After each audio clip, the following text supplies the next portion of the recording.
Enemy maniac! Enemy savage! Defeat! Kakabwisit naman maglaro ngayon. Ha? Sino na naman nag-chat? Si Nami.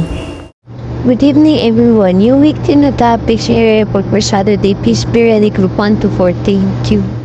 Tingnan ko nga kung may chat sila sa GC. Huy, kala ko next week pa.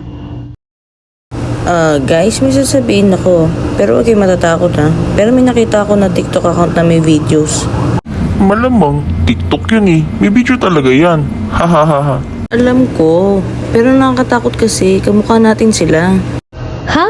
Totoo ba? Patingin nga. Tapos, ang weird pa, yung topic natin for reporting, yun ang content nila. Ato na universe? Baka doppelganger natin yan. Screen record mo nga, tapos send mo dito sa GC. Okay, sige, wait. Nasaan na nga ba yung TikTok ko? Ayun. Huwag ka nang Ayan, si Ninja 19XX. Play ko nga muna tong first video. Legal codification is the process of organizing and consolidating laws into structured formal code. It systematically gathers existing laws, including statutes and case law, into a comprehensive legal framework. Several factors contributed to shaping the Roman code, including legal traditions, customary laws, social conflicts, and the role of jurists.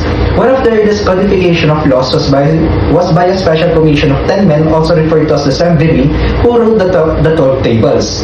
A century later, this effort was formalized when Theodosius II issued the Law of Citations, a decree standardizing the use of juristic texts in legal proceedings.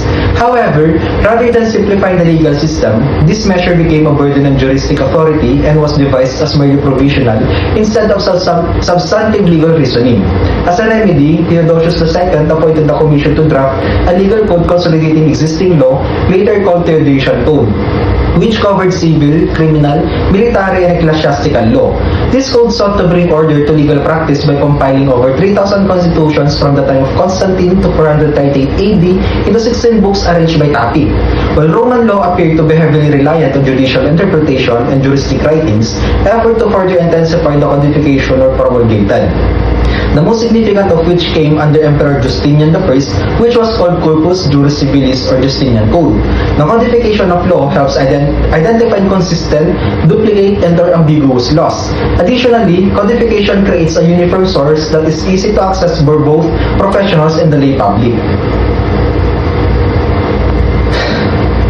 Wawa naman yun, hiningal. Sexy on the cover. She calling me Sabumba. Imagine a world with no written laws, just tradition and memory deciding the justice. In ancient Rome, this was mos maiorum. Unpredictable, unwritten, and easily abused. In 451 BCE, the plebeians had enough and demanded law that everyone could see and understand. And as a result, the 12 Tables was made.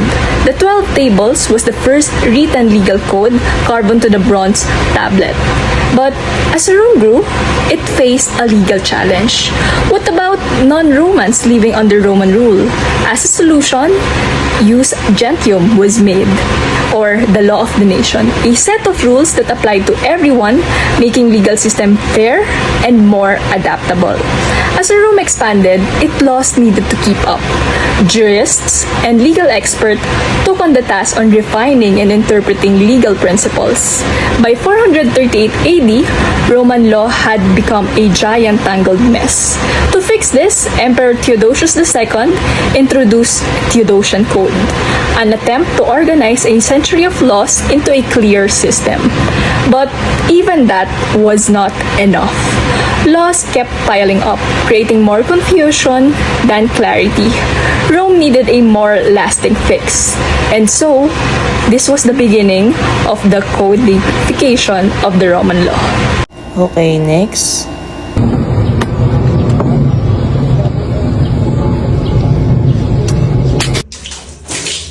Stoicism is founded in Athens by Zeno. It is also known as the eudaimonistic theory. It is a philosophy of personal ethics The path to eudaimonia or happiness is found in accepting the moment as it presents itself and by not allowing to be controlled by the desire of pleasure or fear of pain. The four virtues of Stoicism are wisdom, courage, temperance, and justice. The impact on Stoicism on the law is the existence of a rational and purposeful order in connection to the universe. For example, the basic doctrine of human rights owes its origin to the Stoic principles that regulate human behavior and conduct. It is also influential to the priorities of a lawyer that it must spend time focusing on the right approach, for it not only gains virtue but also tranquility. Okay, next.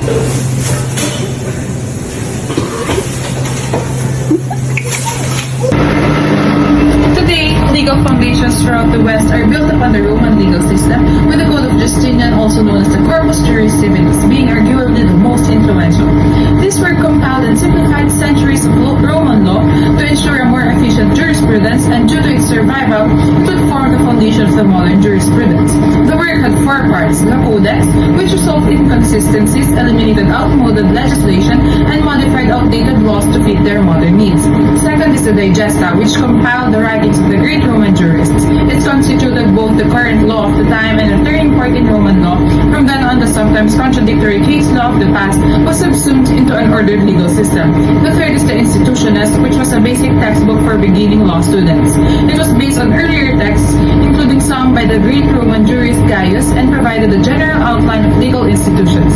Novelle Constitutiones, which is the new laws that the emperor himself had enacted, which is simply referred to as the nobles in English.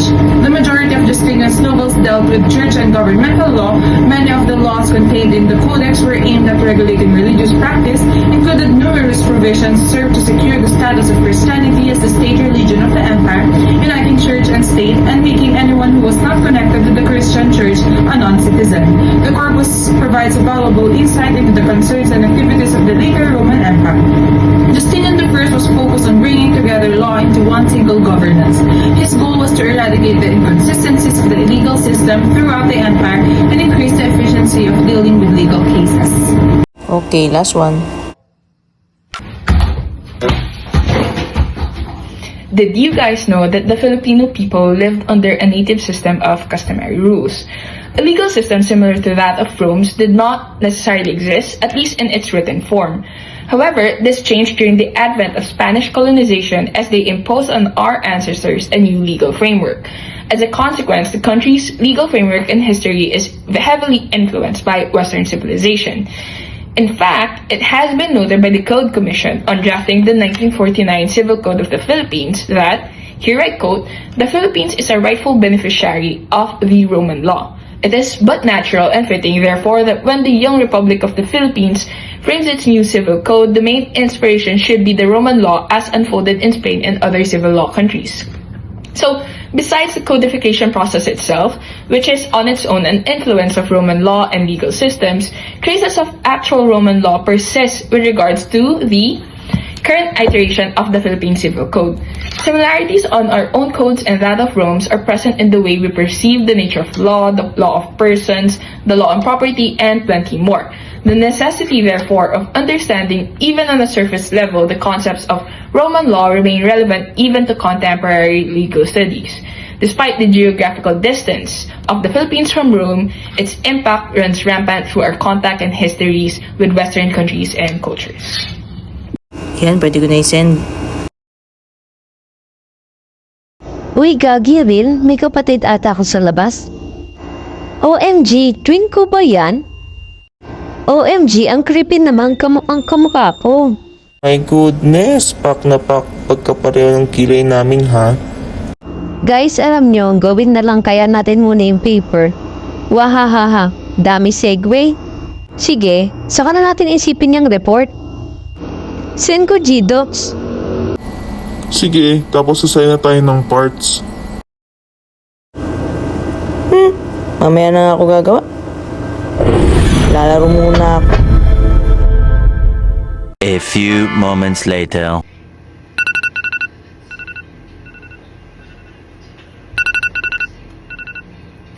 Hala, late na ako sa legal philosophy class ni Dean. Lagot!